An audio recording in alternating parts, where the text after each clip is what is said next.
Hello. ആ ചേട്ടാ, ഞാൻ നിങ്ങളെ വീടിന്റെ ബാക്കിലുള്ള സ്ഥലമില്ലേ, ആ അത് വാങ്ങാൻ വേണ്ടി വിചാരിക്കുന്നുണ്ട്. ആ അവര് തന്ന നമ്പറാ, ചേട്ടനെ വിളിച്ചോക്കെ. അതിനെന്തിനാ എന്റെ നമ്പർ തന്നിന്? അല്ല, ഒന്നുമില്ല. അല്ല, അത് വാങ്ങണമെന്നുണ്ട് നമുക്ക്. അല്ല, ആരോ വന്ന് നോക്കിയിട്ട് പോയിനെന്ന് ഇങ്ങനെ പറഞ്ഞ് കേട്ടിന്. ആ അത് നിങ്ങളാ? നമ്മളാണ്. ആ അപ്പോ അവര് പറഞ്ഞ് പിന്നെ ഇതിന് നേരിട്ടുള്ള വഴിയില്ല, ചേട്ടന്റെ മുറ്റത്തൂടെയാണ് വഴിന്നാ പറഞ്ഞത്. അങ്ങനെ എന്റെ വീടിന്റെ മുറ്റത്തോട്ട് അതിന് വഴിയൊന്നുമില്ല. അതിന് വഴിയില്ലാതൊരു സ്ഥലമാണ്. ആ അതുകൊണ്ടാണ് പിന്നെ ആരും വാങ്ങാണ്ട് ഇത്ര നാളും ഇങ്ങനെ വെച്ചത്. അതെ. അപ്പൊ ചെറിയ ഒരു പൈസക്ക് കിട്ടിയോണ്ട് നമ്മള് എടുത്തതാ. ആ അപ്പൊ ചേട്ടനൊന്ന് മനസ്സ് വെച്ചാല് ഒന്ന് അല്ല സാധനം എല്ലാം കൊണ്ടുവരാനേ വീട്ടിന്റെ. അതെന്നാ വേണ്ടത്?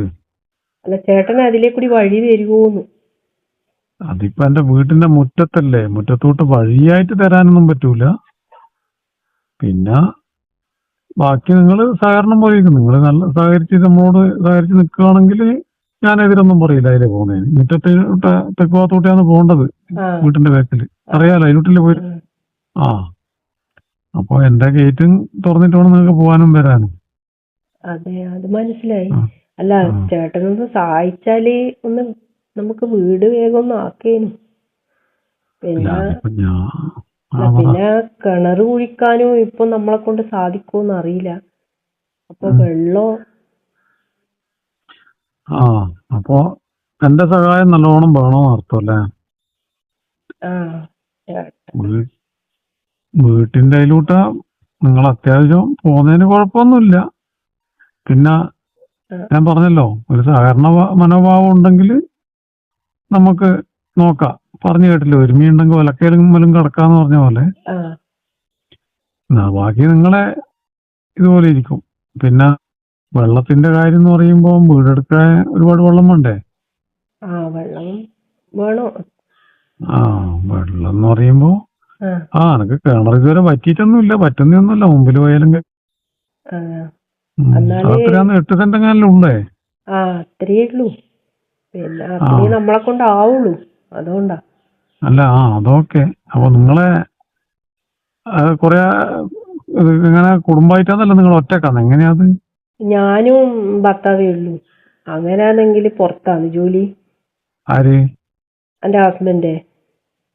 ഭർത്താവ് പുറത്താണോ ജോലി? അപ്പൊ എങ്ങനെയാ വീടെല്ലാം എടുക്കുമ്പോ നിങ്ങൾ തന്നെയാണോ ഓടിപ്പോയി നടക്കണ്ടേ? അതെ, ഞാനേ ഉള്ളൂ. അപ്പൊ ചെറിയൊരു ജോലിയാണ്. പിന്നെ ഇപ്പം വാടക വീട്ടിലാണ് നിക്കുന്നത്. അതുകൊണ്ട് പിന്നെ വേഗം തന്നെ ഒരു ചെറിയ വീടെങ്കിലും ആക്കാന്ന് വിചാരിച്ചിട്ടാ.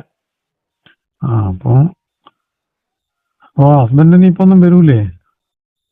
അവര് കുറച്ച് കഴിഞ്ഞിട്ട് ഇനി വരൂ. അപ്പോഴത്തേക്ക് എന്തെങ്കിലും വീടിന്റെ പണി തുടങ്ങിയാല്. എന്നാ പറയണ്ടേ, നിങ്ങൾക്ക് നമ്മളോട് സഹകരിച്ചിട്ടൊക്കെ പോകാൻ പറ്റുമെങ്കിൽ ചേട്ടനൊന്ന് സഹായിച്ചാല് വലിയ ഉപകാരം. സഹായിക്കുകയൊക്കെ ചെയ്യാം. സഹായം നമുക്ക് കുരിശാറ്, അത്രേ ഉള്ളൂ. അയ്യോ, അങ്ങനെയൊന്നുമില്ല ചേട്ടാ. അപ്പൊ ചെറിയ അങ്ങോട്ടും ഇങ്ങോട്ടും ചെറിയ സഹായമൊക്കെ ആയിട്ട് പോകുന്നുണ്ടെങ്കിൽ ഞാനും ഹെൽപ്പ് ചെയ്യാം. പിന്നെ വെള്ളത്തിന്റെ കാര്യത്തിലൊന്നും പേടിക്കണ്ട. കറണ്ട് കുഴിച്ചിട്ടില്ലെങ്കിലും കുഴിച്ച് വെച്ചിട്ടുണ്ട്. അതിൽ ഇഷ്ടംപോലെ വെള്ളവും ഉണ്ട്. നമ്മളിവിടെ 2 ആളേ ഉള്ളൂ. അപ്പൊ നമുക്കധികം വെള്ളത്തിന്റെ ആവശ്യമൊന്നും ഇല്ല. ഞാൻ പറഞ്ഞല്ലോ, സഹായം ചെയ്ത് കഴിഞ്ഞാൽ ഇങ്ങോട്ടൊന്ന് സഹായം വേണ്ടിക്ക് നമുക്ക് ഇങ്ങോട്ടും ചെറിയ സഹായം ചെയ്യണം. അതൊക്കെ ഉണ്ടാവും. എന്നാലും നമ്മൾ അങ്ങോട്ടും സഹായിക്കും. ഇല്ലേ പിന്നെ ഞാൻ ഗേറ്റ് അമർത്തി അവിടെ പൂട്ടുവയ്യ.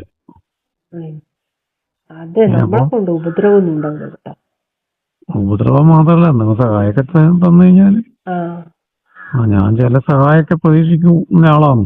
ആളെ കണ്ടിട്ട്, നിങ്ങളെ കണ്ട് ഒന്ന് നേരിട്ട് പരിചയപ്പെടണ്ടേ? അത് ഞാന് അപ്പൊ കഴിഞ്ഞ എടുത്തിനില്ല. ആ എടുക്കുന്നതിന് മുന്നേ എന്നാ ഒന്ന് ഇതുവഴി ഇങ്ങ് ഇറങ്ങി നമുക്കൊന്ന് കണ്ട് പരിചയം. ആ ആ. അപ്പൊ കിണറ് പിന്നെ ഇപ്പൊ ഒന്നും ഇല്ലെങ്കിലും ചേട്ടൻ്റെ അടുത്ത് വെള്ളം എടുക്കാൻ വിടുമല്ലോ അല്ലേ? എന്നാലും വെള്ളമെല്ലാം എന്തായാലും എടുക്കാം. ആ. പുറത്തുനിന്ന് വെള്ളം വലിച്ചെടുക്കാൻ പറ്റൂല. അകത്തന്നെ കയറണം. കുളിമുറിന്റെ അകത്താണ്. ഓ അത് ബുദ്ധിമുട്ടാവൂലല്ലോ. അല്ല നിങ്ങൾക്ക് ബുദ്ധിമുട്ടാവുമെന്നാണ്. എനക്ക് ഇല്ല ബുദ്ധിമുട്ടൊന്നുമില്ല. ഞാൻ പറഞ്ഞല്ല എനക്ക് ബുദ്ധിമുട്ടൊന്നുമില്ല. ആ പിന്നെ നമ്മളെ കൊണ്ട് ബുദ്ധിമുട്ട് ഉണ്ടാകുന്നത് പറയാറ്. എന്റെ കുളിമുറിയിൽ നിന്നാണ് വെള്ളം എടുക്കേണ്ടത് ആ കേട്ടോ. അപ്പൊ അതിൻ്റെതായ ഒരു സഹകരണം എല്ലാം ഉണ്ടെങ്കിൽ, സഹകരണം ഉണ്ടായാലും നമുക്ക് എവിടെയും ജീവിച്ചുകൂടെ? അതെ. സഹകരിക്കാതെ കൊണ്ടാണ് ഈ പ്രശ്നങ്ങൾ ഉണ്ടാകുന്നത്. അപ്പൊ ഞാനൊരു സഹായം അങ്ങോട്ട് ചെയ്യുമ്പോ നിങ്ങൾ തിരിച്ചിങ്ങോട്ട് ഒരു സഹായം ചെയ്യാം. അപ്പോൾ ഇയാൾക്ക് എത്ര വയസ്സുണ്ട്? അത്രയൊന്നും ഇല്ല, ഒരു 10-38. 38 വയസ്സാണ്. നല്ല സുന്ദരി ആയിരിക്കുമല്ലോ അല്ലേ? ഇപ്പൊ ആളെ കണ്ടല്ലേ എന്നാ ചേട്ടല്ലേ പറയണ്ടേ. എന്നാ ഒരു ദിവസം ഇങ്ങോട്ട് ഒന്ന് പരിചയപ്പെടലും ചെയ്യാം. എന്തായാലും അയൽവാസിയല്ലേ. പിന്നെ ഇവിടെ അടുത്തൊന്നും വേറെ വീടൊന്നുമില്ല, കണ്ടിട്ടില്ല. നമ്മളെ ഉള്ളു ആ പറമ്പത്തിന്റെ അടുത്തുള്ള വീട്. അതന്നെയാണ് ഞാൻ പിന്നെ ഈ മുമ്പിലത് ഞാൻ പൈസ ചെലവാക്കിട്ടുണ്ടാക്കിയ റോഡാ. പിന്നെ നിങ്ങൾ വരുമ്പോ നിങ്ങൾക്കും കൂടി ആയ റോഡ്. അപ്പൊ ശരിക്കും നമ്മള് എന്താ പറയാ, ഒരു കുടുംബം പോലെ കഴിഞ്ഞ് പോണ്ടേ വീടെല്ലായാല്. അപ്പൊ പിന്നെ സ്ഥലം വേഗം എടുക്കുക, അതിന്റെ വീടിന്റെ പണിയെല്ലാം വേഗം തുടങ്ങുക. എന്നെ കൊണ്ടുള്ള എല്ലാ സഹായം ചെയ്തു തരും. പിന്നെ സഹായിക്കാൻ ഇങ്ങോട്ട് മറക്കാണ്ട് നിൽക്കുക. അപ്പൊ ഹസ്ബൻഡിന് ഇപ്പൊ ഒന്നും വരൂലേ? കുറച്ച് കഴിഞ്ഞിട്ട് വീടിന്റെ പണിയെല്ലാം കുറച്ച് ഇതാട്ടെ എന്ന് പറഞ്ഞു. പൈസയും വേണ്ടല്ലേ? പൈസയും വേണ്ടേ. അപ്പൊ ഇത് നിങ്ങൾക്ക് ഇഷ്ടപ്പെട്ട് കിടക്കുന്ന സ്ഥലം തന്നെയാ? ഇഷ്ടപ്പെട്ടു എന്ന് പറഞ്ഞാല് കുറച്ച് പൈസ കുറഞ്ഞു കിട്ടിയോണ്ട് അങ്ങനെ. അടുത്ത മെയിൻ പ്രശ്നം വഴിന്റെ ഞാനൊരിക്കൽ എടുക്കണം എന്നെല്ലാം വിചാരിച്ചേ. പിന്നെ എന്തിനാണ് കുറെ സ്ഥലം എടുത്ത് വെച്ചിട്ടുണ്ടാവേണ്ടെന്ന് വിചാരിച്ചിട്ടാ. ചേട്ടന് നല്ലതല്ലേ അല്ലേ സ്ഥലം? അല്ല, അത് പിന്നെ വേണ്ടെന്ന് വെച്ചിട്ടല്ലേ. പിന്നെ എന്നോട് ആദ്യം മുമ്പേ ചോദിച്ചതാ, ഞാൻ വേണ്ട പറഞ്ഞിട്ടാ. പൈസ കുറച്ച് തരാൻ പറഞ്ഞു. കാരണം വഴിയില്ലാത്തതുകൊണ്ട് തന്നെ കച്ചവടം ചെയ്യാൻ പറ്റുന്നില്ല. എന്തായാലും പറ്റിയ ഒരാളെ തന്നെ വന്നല്ലോ, നമുക്കും കൂടി പറ്റുന്ന ഒരാളാകുമ്പോ. ചേട്ടൻ സഹായിക്കാന്ന് പറഞ്ഞോണ്ട് ഇനി നമ്മള് തീർച്ചയായിട്ടും എടുക്കാം അല്ലേ ആ സ്ഥലം? അത് നിങ്ങൾ ധൈര്യമായിട്ട് എടുത്തോ. ഞാൻ ആദ്യമേ പറഞ്ഞ് സഹകരണം അങ്ങോട്ടും ഇങ്ങോട്ടൊക്കെ ഉണ്ടാവണം കേട്ടോ. നമ്മളൊരു ഒറ്റക്കല്ലേ. അതെല്ലാം ഉണ്ടാവും. അതെല്ലാം ഉണ്ടാന്ന് പറയുമ്പോ ഞാൻ പറഞ്ഞ മനസ്സിലായ പല കാര്യത്തിലും സഹകരണം ഉണ്ടാവണം. ഞാനൊരു വലിയ സഹായമല്ലേ ചെയ്യുന്നു. നിങ്ങൾക്കിനി എക്കാലവും അതിലൂടെ പോണ്ടിക്ക് എന്റെ മുറ്റത്തൂട്ടിയെ പോകാൻ കഴിയും. മനസ്സിലായ? മനസ്സിലായി. അപ്പൊ അതെല്ലാം നോക്കിയിട്ട് വേണം കൈകാര്യം ചെയ്യാൻ. ഇനിയൊന്നും പറയാനില്ലേ? അല്ല എന്നാ പിന്നെ ഞാന് അദ്ദേഹത്തെ ചേട്ടനെ വിളിച്ച് കാര്യം പറയട്ടെ. അങ്ങനെ വിളിച്ചു പറഞ്ഞ് സ്ഥലം നല്ല സ്ഥലമാണ്, ഇഷ്ടപ്പെട്ടിട്ടുണ്ടാവുമല്ലോ നിങ്ങൾക്ക്. അപ്പൊ സ്ഥലം നല്ല സ്ഥലമാണ് പറഞ്ഞ്. അല്ല ചേട്ടനോട് കൂടി ചോദിച്ചിട്ട് പറയാന്ന് വിചാരിച്ചിട്ടാ. പിന്നെ എന്റെ ഭാഗത്തുനിന്ന് വേറെ പ്രശ്നമൊന്നും ഉണ്ടാവൂല. അതിന് മുന്നേ നിങ്ങൾ ഒന്നിങ്ങോട്ട് നമുക്കൊന്ന് നേരിട്ട് കണ്ട് പരിചയപ്പെടാമല്ലോ. ഞാനൊരു ദിവസം വരാം എന്നാലും. ലേറ്റ് ആക്കണ്ട. ഇല്ല, 2-3 ദിവസം കൊണ്ട് തന്നെ വരും. നമുക്ക് ഇത് വേഗം തന്നെ ഇതുവാക്കണം കച്ചവടം. പിന്നെ ഇടക്കിടക്ക് സ്ഥലത്തും കാണാനൊക്കെ വരുമ്പോ വീട്ടിൽ വരുമല്ലോ. ഞാനിവിടെ തന്നെ ഉണ്ടാവും.